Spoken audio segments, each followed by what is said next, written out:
ఎండలొచ్చేసాయి. ఎండలు మండిపోతున్నాయి. సూర్యుడు బగబగా మండిపోతున్నాడు మన మీద. ఎండ ఎండ కురిపిస్తున్నాడనమాట. బయటికెళ్తే చెమటలు ధారలు కారుతున్నాయి. గొంతు ఆరిపోతుంది.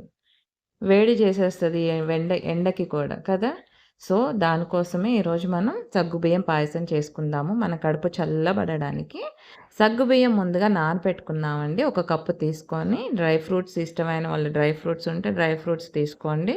షుగరు, కొంచెం యాలకుల పొడి అనమాట. యాలకులు ఉంటే ఆ ఫ్లేవరు, స్మెల్‌కి మనం తినేస్తాం కదా! ఫ్లేవర్ ఉంటేనే మనకి ఆ టేస్ట్ గాని ఎన్హాన్స్ అవుతూ ఉంటుంది. తెలుస్తూ ఉంటుంది. అలాగే ముందుగా వాటర్ తీసుకుందామండి. మనం ఎంత క్వాంటిటీ అయితే చేసుకోవాలనుకుంటున్నామో, మన సగ్గుబియ్యం ఉడకపెట్టుకోవడానికి ఫస్ట్ అయితే వాటర్ తీసి స్టవ్ మీద పెట్టుకొని మరిగే వరకు కాచుకుందాము. అలా మరగలొచ్చిన తర్వాత మనం నానపెట్టుకున్న సగ్గుబియ్యం వేద్దామండి.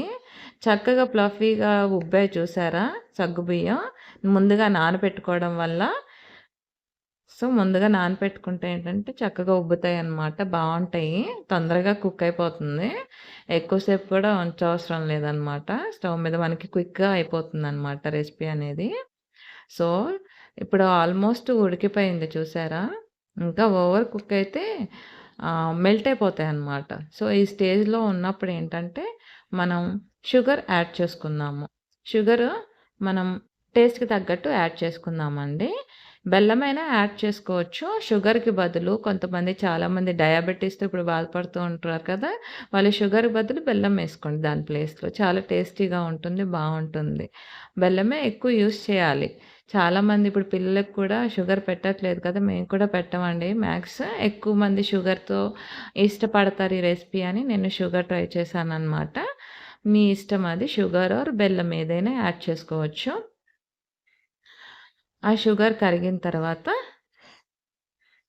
కరిగే వరకు మనం కొద్దిగా మిక్స్ చేసుకుందామండి.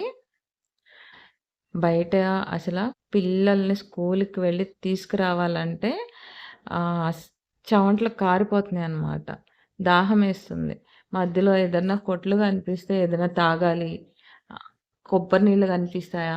జ్యూసులు కనిపిస్తాయా? చెరుకు రసమా? ఏదో ఒకటి తాగాలనిపిస్తుంది. అంత దాహమేస్తుందన్నమాట. అలా ఉన్నాయి ఎండలు. కదండీ! ఇప్పుడు ఈ స్టేజ్‌లో మనం పాలు పోసుకుందామండి. మనకి టేస్ట్‌కి తగ్గట్టు మనం షుగరేసుకున్నాం కదా! అలాగే మనకి కావాల్సినన్ని వేసుకుందాము పాలు అనేది. ఇన్ని, అన్ని అని ఏం కాదు. మనకి థిక్‌గా కావాలి అనుకుంటే పాలెక్కువ వేసుకోవాలి. పల్చగా కావాలి అనుకుంటే అంటే పాలు క్వాంటిటీ ఎక్కువ ఇష్టపడేవాళ్ళు మనం పాలెక్కువ వేసుకోవడమే. లేదు అంటే కొంచెం తక్కువ వేసుకుంటాం పల్చగా అయినా సరే. బావుంటుంది గదా! పాలు మంచిగా థిక్‌గా ఉంటే గనక పాయసం అనేది. సో, టేస్ట్ కోసం ఏంటంటే యాలకుల పౌడర్ వేసుకుందాము. అసలు యాలకుల పౌడర్ వేస్తేనే టేస్ట్. మనం ఇట్లాంటి స్వీట్ రెసిపీస్ చేసేటప్పుడు. యాలకులు ముందుగానే నేను మిక్సీ పట్టేసుకుంటున్నానండి. ఇలా చితక్కొడితే ఏంటంటే, అది కొద్దిగా ఎక్కువ మనం వేస్ట్ అవుతుంది కదా! రెక్కలు మనం 2, 3 ఏస్తాము. అదే ఇలా పౌడర్ చేసేసుకుంటే కొంచెం ఒక పి ఇంచ్ ఏసుకుంటే సరిపోతుంది గదా! పించేసుకుంటే సరిపోతుంది. అందుకని నేను ఈసారి పౌడర్ చేసి పక్కన పెట్టేసుకున్నాననమాట. డ్రై ఫ్రూట్స్ అయితే నేతిలో వేయించేసుకున్నానండి.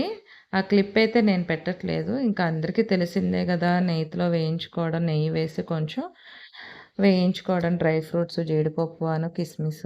అందుకే చూపించట్లేదు. మీరు చక్కగా కొంచెం ఒక స్పూన్ నెయ్యి వేసుకొని, వేయించేసుకొని యాడ్ చేసేసుకోండి. రెడీ అయిపోయిందండి. దీన్ని చల్లగా కూడా ఫ్రిడ్జ్‌లో పెట్టి కూడా తీసుకుంటారు, తింటారు. చాలా టేస్టీగా ఉంటుంది. మీరు కూడా ట్రై చేయండి. లైక్ చేయండి, కామెంట్ చేయండి, షేర్ చేయండి, సబ్స్క్రైబ్ చేయండి కొత్తవాళ్ళు. ఇలాంటి మంచి మంచి రెసిపీస్ కూడా మీకు ఇంకా నా ఛానల్‌లో ఉంటాయి. వాచ్ చేయండి. Thank you for watching.